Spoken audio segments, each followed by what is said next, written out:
You know what's weird? I've been talking up Flash games this whole time, but I've barely spoken about where people even go to play these things. Maybe the reason people haven't been scrambling to play them is because nobody knows where to go to. Or maybe it's because they only have 59 subscribers, but it's kinda hard to tell. Dude, some of these websites were the premier place to play the latest and wackiest games the internet had to offer. Such as Spank the Monkey. Dude, this game never gets old. I can't wait to see how much of these hold up in this video. No. What does that word mean? So, when I was in elementary school, aka not that long ago, aka 8 years ago when we all thought the world was gonna end.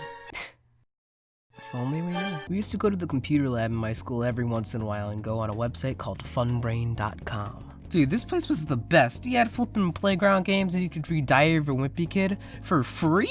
Bro, get me an account right now. But the crowning achievement of funbrain.com was the frickin' arcade. This place was a gauntlet of back-to-back cool-ass games that was wrapped around and tied together with choosing your gender, grade level, and token like a neat little bow. I don't care what the teacher says. You bet I'm picking 8+. It's been a while. I'm pretty excited to see how it is now. Oh.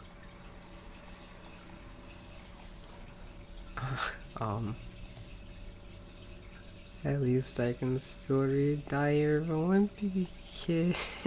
Yeah, this is pretty somber, isn't it? You know, I didn't think this website would fall into the wave of simplification and just become washed to the jaded nature of becoming this. Jade has been obliterated, ripped from the face of the beautiful World Wide Web, and the tabs for the games work.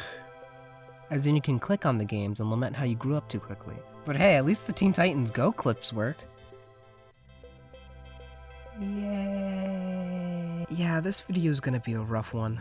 So I should notate that in this video, I'm putting more of a focus into not just the games of these websites, but the websites themselves. Maybe touching on the kinds of games and features they might have removed or added over the years. Starting with Cartoon Network. Another side note, but I tried to use the Wayback Machine to look up all these sites and boy, it does not work. It might have something to do with how all of these used Flash, demonstrating its capacity to rule the world.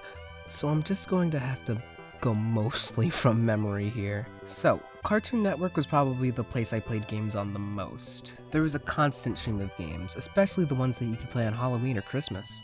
You're gone. You're gone. Okay. I'm sweating. Brandon, you know how this sounds? I'm sweating. This is so stressful. Sweating. You also had Fusion Fall, an MMO I barely remember what was, but I do know 90% of people liked it, including me. Okay, let's see how this place holds up.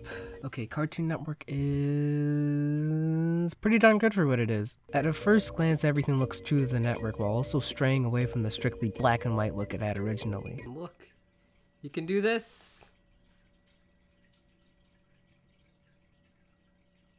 I've been here for like 5 minutes already. Okay, but let's talk about the games. Okay, I was here like a week ago, so it should be fine. We can't have like a fun rain situation. Oh, what in the nightosphere?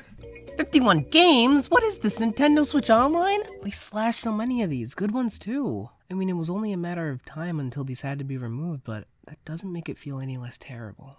Okay, let's move on. We gotta do this quickly. Nickelodeon was incredibly prolific with how they combined their shows by using MMOs to bring everything together. This MMO was known as Nicktopia. Wait, no. No, that's not it. The Elysian Fields? Nicktropolis really was the place to be, but I just remember wandering in as a yes just to play iCarly and Tack of the Power Juju games. As for the regular Flash games, those were also nothing to sneeze at. Spongebob was a powerhouse, producing game after game that I put way too much time into for what they were. You had a bunch of Avatar games like Fortress Adventure and the one where you get to like pick your own bender and fight with. Oh, it's so cool. Okay, but on the website you can only find mobile games. Okay, just look up Nick Games to get the good stuff, and half of those are gone too. Why are half of their canceled live-action shows here? What's a Frankie? I swear, half of these aren't even games. What's even the point of this website being called Nick Games if there's a criminal amount of games? And the few games that there are, there's some form of Frankie in them. What the heck is a Frankie? Listen, I know things seem bleak, but really, there has to be some semblance of a soul left in these websites. There has to be something, right? Right? Okay. I will just calm down. Let's check on Disney.